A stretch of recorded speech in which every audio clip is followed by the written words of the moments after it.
everybody. I'm driving here with my buddy Monster.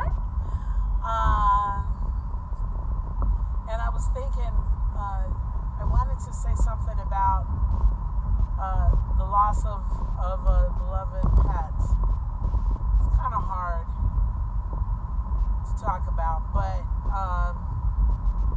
for those of you that might be grieving and stuff, I want you to know that there's a light at the end of the tunnel. My Buddha, who I mentioned before in previous videos, was the light of my life.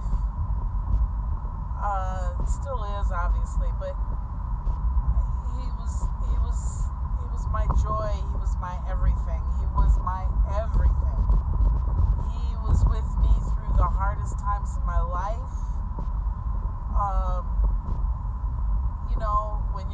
Especially when you're a young person, you get so much stuff. There's so much stuff hitting you in the face. I hope you can see my monster instead of me, because he wants to look at me. But I missed him so much. I kind of went off the rails. I was running marathons and everything, and then when he died, it just like everything fell apart. Arthritis hit me like a slam in the head. Everything fell apart. I really went off the rails, and I'm slowly. It's been 13 years, and I'm still hurting by it. So, and you think, well, you're giving me hope here, lady. But look, you're never going to replace that loss. That's not going to happen. Okay. It was such a unique relationship, and that can't be duplicated. However, and this is how I found it, not necessarily how you will find it, but I needed some place for all that love that I had to go. So I got Timber and Molly, who I just lost Molly this past month or so ago, which was hard. And Timber we lost a year or two ago. And it was definitely not the same. But I had some place for that love to go, which was really important. And honestly, Molly in particular, thank God for her.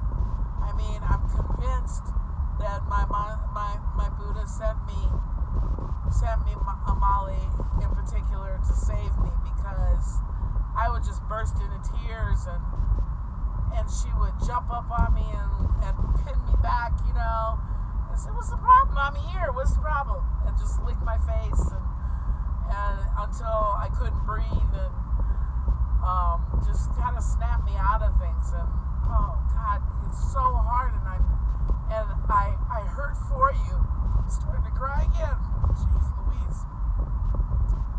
I hurt for you if you're suffering like that, because those were some really dark days. And logically that you don't have these pets for life. I mean, you're not stupid. You know that. But it doesn't hurt any less. I don't think you should ever feel bad about how much it hurts. Now, let me talk about the hope. I went and got Lucy. Timber was still alive then. Timber and Molly was still alive then. I went and got them. I went and got Lucy after they'd been with me for a few years, and after I moved into the new house, because I didn't want a purebred Aussie. And Timber was a purebred Aussie, but I had gotten him too late, and he just wasn't functioning. I don't know what anybody did to him, but it just wasn't the same thing. So I got Lucy, and And she came up to me out of a pile of puppies and said, "Pick me up." And that was the end of that. I was hers from then on. And so that was really interesting. And then I was kind of feeling bad because Lucy was still a puppy and she wanted to play. And the fact of the matter was that Buddha was my dog when I was a young person. I'm middle-aged now, and it's a little more challenging for me to get on the floor and start playing with him. So I got Monster because I wanted her to have somebody to play with. And Monster has turned out to be, well, both of them really, but Monster has turned out to be my buddy, my partner, my love, my little man.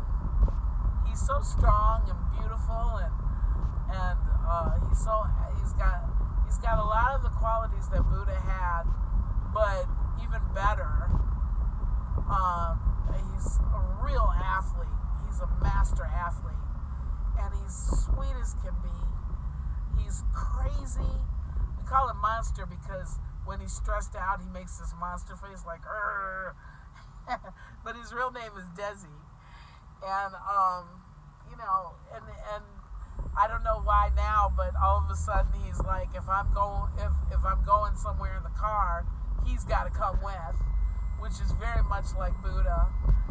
And I don't know, it's not a replacement for Buddha.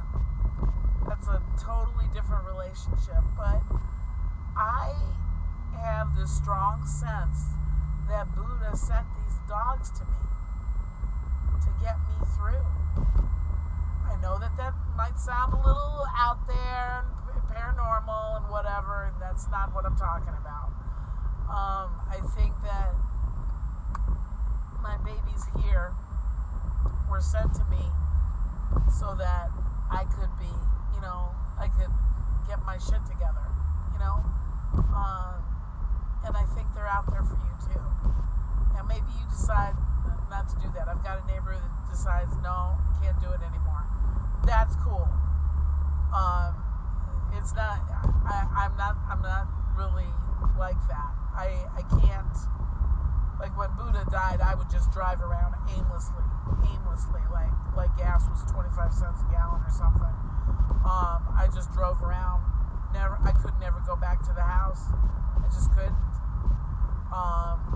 And then I got these guys, and I knew I had something to do. See, for me, constructive is best for me when I'm fighting through something, grief or pain of some kind. Is best for me to just get right back to it, jump into action, kind of like a Teddy Roosevelt kind of thing. I just have to get action, just have to move, get something done, create something, build something, whatever. And once I got the pups, I had something that I had to take care of. I had to get it done, So, believe me that there is hope. There is hope. You can get through this. And if you need somebody to talk to about it, reach out to me, because I would hold you in my heart right now. I hold you. If I can't hold you physically, I'm holding you emotionally, because I know it's just so crushing. I wouldn't wish grief on my worst enemy. I mean, it's just so painful. It's this hole that's cut into you, and nothing can fill it, and nothing ever will fill it. Not for me and my Buddha. But there's more love out there. There's more love out there, and Lord knows they need somebody to love them up. So, anyway, I'm gonna say goodbye from me and Buddha. Give me a kiss. He's like, "What do you want, lady?" I'm resting my head on the armrest. Come here. Show everybody how beautiful you are. You're so freaking gorgeous. You're my monster.